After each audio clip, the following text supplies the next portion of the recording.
Est-ce que vous vous êtes déjà demandé quel est le sens de la vie? La plupart des personnes avec qui j'ai la possibilité d'en parler me disent que leur objectif, le sens qu'ils donnent à leur vie, c'est d'être heureux, c'est de mettre leur vie à profit en construisant le plus de choses possible, que ce soit pour eux ou pour leur descendance. C'est se dépasser, c'est gravir les échelons de la société pour certains. Mais pourtant, la poursuite de l'argent, de la réussite, du pouvoir, même du bonheur, m'a toujours laissé perplexe. Et je sais que je suis pas la seule parce qu'en Occident, par défaut d'une certaine manière, on nous apprend que l'argent, la réussite, le bonheur sont des buts en soi. Mais on observe que énormément de gens ressentent un vide dans cette quête, ou même pour certains, après avoir atteint leur objectif. Et je sais ô combien ça peut être déstabilisant, voire même destructeur. Je m'appelle Sarah, je suis psychologue, docteur en psychologie. J'ai créé Essence, ce podcast pour comprendre et être compris. Et je me suis donné comme ambition pour initier ce podcast de synthétiser ce qui se dit, ce qui s'est dit à propos de la quête de sens, ayant moi-même traversé une période de ma vie où je n'avais plus de sens à rien. Donc la question du sens de la vie, c'est une question que j'ai toujours abordée de façon plutôt anecdotique, plutôt légère.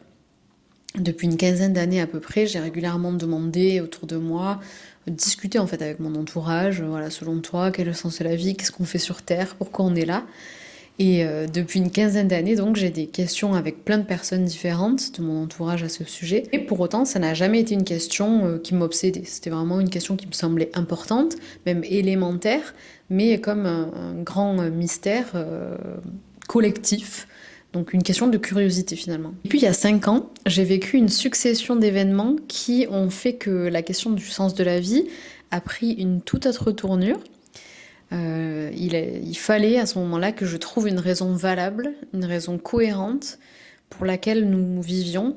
Parce que j'avais bien intégré le fait que nous allons tous, alors à des degrés différents évidemment, mais tous tout de même souffrir dans notre vie, puis carrément mourir à un certain moment. Donc quel était le but, quel était le sens de faire tout ça? Partout autour de moi, je voyais des personnes qui étaient stressées, qui étaient énervées dans leur petite voiture, dans leur petit boulot. Je les voyais courir après l'argent, après une situation, après une place dans la société, mais je n'arrivais plus à comprendre pourquoi faire. Cette question était vraiment omniprésente. Et à ce moment-là, je dois dire que j'enviais même ces personnes d'être absorbées par des considérations aussi triviales, aussi basiques. Donc je le dis sans aucun mépris parce que vraiment... justement, moi, je me sentais aspirée par des questions qui me dépassaient, qui m'engloutissaient littéralement. Et j'ai vraiment connu à ce moment-là un état de mal-être que je ne souhaite vraiment à personne. Et naturellement, j'ai commencé, pour aller mieux, à chercher des réponses à cette question du sens de la vie. Et donc, j'ai trouvé des réponses multiples, éparses, abstraites, mais des réponses quand même. Et ce podcast, c'est une proposition de synthèse de ce que j'ai trouvé. Alors, je me dois quand même de préciser, en m'attaquant à ce genre de sujet, que je le fais en toute humilité. Je n'ai d'aucune manière la prétention de vous expliquer quel est le sens de la vie. C'est pas du tout le sujet du podcast. Moi, j'ai aucun avis ou opinion personnelle à vous faire passer. Je vais certainement pas essayer de vous convaincre de quoi que ce soit. J'ai créé ce podcast dans l'unique perspective de rassembler ce que des personnes hautement plus érudite que moi ont dit sur le sujet, et je le fais avec la seule intention qu'il atteigne une seule personne, celle qui se retrouvera un jour dans le même état que moi il y a quelques temps, et qui en écoutant ce podcast, en tout cas je l'espère, sera rassurée d'entendre qu'elle n'est pas seule à être tourmentée par ces questions, que c'est même plutôt dans l'ordre des choses, et qu'il y a un sens à tout ça. Donc la première chose qui me semblait intéressante de discuter, c'est la définition du sens de la vie, du sens de ce qu'on fait. Donc si vous écoutez ce premier épisode de podcast, c'est probablement que vous vous êtes senti concerné, interpellé, appelé peut-être par ce terme, qui est finalement assez générique et derrière lequel on met beaucoup de choses. Donc c'est pour ça que pour commencer, j'ai souhaité faire une sorte d'état des lieux, des définitions de ce qu'est le sens des choses. Donc le mot sens vient du latin sensus, qui est dérivé du mot sentire, qui signifie sentir ou ressentir, dans l'idée de percevoir à travers les sens. Donc c'est un lien étymologique qui traduit déjà 2 dimensions fondamentales du sens, une dimension sensible qui est liée à la perception sensorielle, et une dimension cognitive plus intellectuelle qui est liée à la compréhension, au fait de donner une signification à ce que l'on perçoit, à ce que l'on expérimente. Donc dès l'origine, on voit que dès la construction sémantique du mot, le sens c'est à la fois une perception, ce qu'on ressent, et une interprétation, donc ce qu'on comprend de ce qu'on ressent. Donc c'est un terme qui est, je trouve, particulièrement intéressant et polysémique, particulièrement intéressant parce que polysémique, et donc je vous propose qu'on se penche plus précisément sur les 5 dimensions, les 5 définitions du mot sens. Donc usuellement dans le langage courant, quand on parle de sens, on fait référence aux 5 sens physiologiques. La vue, l'ouïe, le toucher, le goût, l'odorat. Ensuite, il y a d'autres sens comme la proprioception. Mais d'une façon générale, on entend le mot sens comme des éléments qui nous permettent de vivre une expérience physique, de voir, d'entendre, de goûter, de sentir, etc. Quand on mange par exemple un fruit, on perçoit son goût sucré. Quand on écoute de la musique, on ressent une vibration dans son corps. Ce sont des expériences de sens dans sa dimension en fait la plus primaire, dans le sens où c'est d'abord une expérience du réel à travers le corps. Ensuite vient une autre définition du mot sens, dont on se sert également couramment, c'est le sens comme signification, qui renvoie donc cette fois à la compréhension de ce qu'on perçoit. C'est comme une sorte de deuxième étape, dans l'idée où ici on va associer, on va coller un stimulus sensoriel et une signification. Par exemple, si quelqu'un nous fait un clin d'œil, on sait que c'est pas juste un mouvement de paupières. Si quelqu'un nous fait un geste de la main, on sait que c'est pas juste un mouvement, on va l'interpréter comme un salut, comme un adieu, peut-être une invitation, en fonction du mouvement. Donc on interprète les comportements, les signes, on va leur donner un sens. Le langage fonctionne sur le même principe de sens comme signification. Les lettres, par exemple, ce sont des symboles, c'est les bâtons, des arrondis qui forment des symboles auxquels on va coller du sens et qui, bout à bout, vont donner un sens aux mots, les mots aux phrases, aux discours, etc. Et c'est pareil d'ailleurs pour les symboles de façon générale, comme les flèches, par exemple. Donc quand on parle de sens comme signification, ici il s'agit de faire le lien entre ce qui est perçu et ce qu'on comprend de ce qui est perçu. Ensuite vient le sens comme direction. On ne va pas s'attarder sur cette définition, c'est tout simplement le sens qui indique une orientation. On parle du sens de la marche par exemple, le sens d'un itinéraire qui est indiqué par un panneau de direction. Et si on interprète de façon plus imagée, ça nous fait une transition avec le 4e point qui est le sens comme cohérence. Cette fois ça va être davantage ce qu'on entendrait par le sens artistique par exemple, par la direction artistique, qui va désigner comme une sorte d'organisation logique ou de structure qui permet de comprendre un phénomène. Par exemple, on dit cette idée a du sens. On va dire par là que ça tient ensemble, que c'est compréhensible. Quand une histoire est bien construite, on dit qu'elle a du sens. Par contre, si ça part dans tous les sens, on va dire qu'elle perd son sens. Donc là, le sens ici devient une cohérence, une structure, une manière de mettre de l'ordre justement dans le chaos. Et enfin, quand on parle de sens, on entend aussi le sens comme finalité, là qui va traduire plutôt la raison d'être, l'objectif, la justification d'un événement, d'une occurrence. Par exemple, quand on dit quel est le sens de ce projet, on ne demande pas seulement ce qu'il signifie, comment il fonctionne, sa direction artistique, comme je vous disais, mais pourquoi il existe, quelle est son intention, quel est son objectif final. Donc la finalité, c'est le besoin de comprendre à quoi sert quelque chose, pourquoi il existe. Ok, donc si on se retourne maintenant sur cette histoire de quête de sens, de questionnement à propos du sens de la vie, rien que ça, et si on rassemble un peu toutes les définitions que l'on vient de donner du mot sens, donc la perception sensorielle, la signification de ces perceptions, la direction d'un événement, d'un phénomène, sa cohérence et sa finalité. On peut conclure qu'en fait, lorsqu'on se questionne sur le sens de la vie, on va finalement venir s'interroger à la fois sur l'origine, mais aussi sur la nature et également sur la finalité dans le sens intérêt de la vie, de l'existence. Donc ici, on se retrouve avec 3 gros pôles, 3 gros points d'interrogation qui seront forcément des axes de réflexion intéressants sur lesquels on se penchera dans ce podcast et qui sont de toute façon les éléments qui sont discutés usuellement quand on parle du sens de la vie. Viktor Frankl, dont on aura évidemment l'occasion de reparler parce qu'il est connu pour avoir créé la logothérapie, c'est la thérapie par le sens, distingue lui-même 2 principales questions sur la quête de sens. Premièrement, le quoi, qui renvoie au sens de la vie, que l'on pourrait recouper à la nature de l'existence. Et deuxièmement, le pourquoi, qui questionne davantage le but de la vie et qui serait à recoller plutôt à la finalité de l'existence. Il n'ajoute pas de troisième distinction sur ces plans, mais si je devais positionner la question de l'origine, j'imagine qu'elle ferait un peu le pont en fait entre les deux, la question du quoi et du pourquoi, la question de la nature et de la finalité de l'existence. Mais avant d'en venir à ce qu'on peut trouver comme réponse à ces trois grandes questions, j'aimerais bien qu'on se penche d'abord sur ce qui nous amène à se les poser. Qu'est-ce qui fait que dans une vie, on va se retrouver à se questionner sur le sens, sur le but de la vie? Qu'est-ce qui fait que je me retrouve, moi, à créer un podcast sur la question? Qu'est-ce qui fait que vous vous retrouvez à écouter un podcast sur le sujet? Donc à moins que vous soyez particulièrement curieux sur le sujet, comme c'est devenu mon cas par la force des choses, de toute évidence, quand on s'intéresse à ce sujet, c'est rarement de gaieté de cœur. C'est plutôt par nécessité, par inconfort parfois, par désir tout simplement de trouver des réponses, en tout cas des axes de réflexion. La question du sens de la vie, c'est une question qui est des plus élémentaires, mais également, qu'on se le dise, des plus spéciales, puisqu'elle est vraiment fondamentale. Si on devait ne garder qu'une seule question sur toutes les questions de l'humanité, c'est peut-être celle qu'on garderait.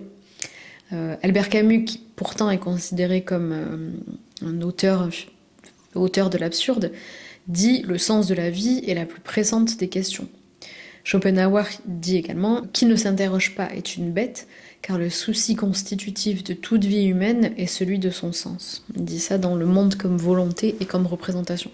Donc, si le souci constitutif de toute vie humaine est celui de son sens, on imagine que chacun peut être amené à s'interroger à propos du sens de sa vie. Et que l'intensité ou l'urgence de ce questionnement va dépendre du degré de cohérence, qu'on appelle aussi alignement aujourd'hui, que l'on ressent vis-à-vis de sa vie.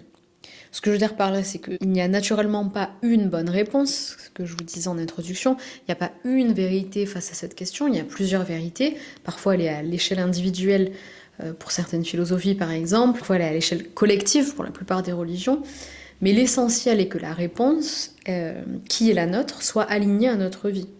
Ou plutôt que notre vie soit alignée à cette réponse. Donc finalement ce qui se passe, c'est souvent en réalité que l'on perd le sens de sa vie. Jean Grondin, qui est un philosophe spécialiste de l'herméneutique, dit par exemple « La question du sens de la vie présuppose que ce sens ne va pas ou ne va plus de soi ». Donc la plupart des gens, la plupart d'entre nous, on vit sans nécessairement avoir conscience que l'on a un sens particulier à sa vie. Mais on ne peut pas se défaire par contre de l'évidence quand un beau jour, ou un jour assez moche pour le coup, on perd ce sens. Et ce sens, on peut le perdre ou se questionner à son propos pour plein de raisons différentes et variées. On peut vivre dans cette quête depuis toujours, pour certains. On peut commencer à s'interroger suite à un accident, suite au décès de personnes de notre entourage, suite à un divorce, à la perte d'un emploi, etc. En tout cas, souvent, on commence à s'interroger sur le sens de notre vie lorsqu'il y a une rupture dans notre vie. Mais en tout cas, lorsqu'il y a une déviation des rails sur lesquels on était embarqué. Et il est important de notifier que les questionnements viennent plus ou moins longtemps après ces événements, suffisamment longtemps parfois pour pas comprendre tout de suite la relation de cause à effet entre ces deux phénomènes, qui par ailleurs ne sont pas forcément que deux, parfois c'est une succession de plusieurs petites ou grandes fractures qui vont venir petit à petit fragiliser la représentation du monde, de la vie que l'on a jusqu'à son effondrement. Et aussi, il semble qu'on vive à une époque où beaucoup de personnes sont en quête de sens.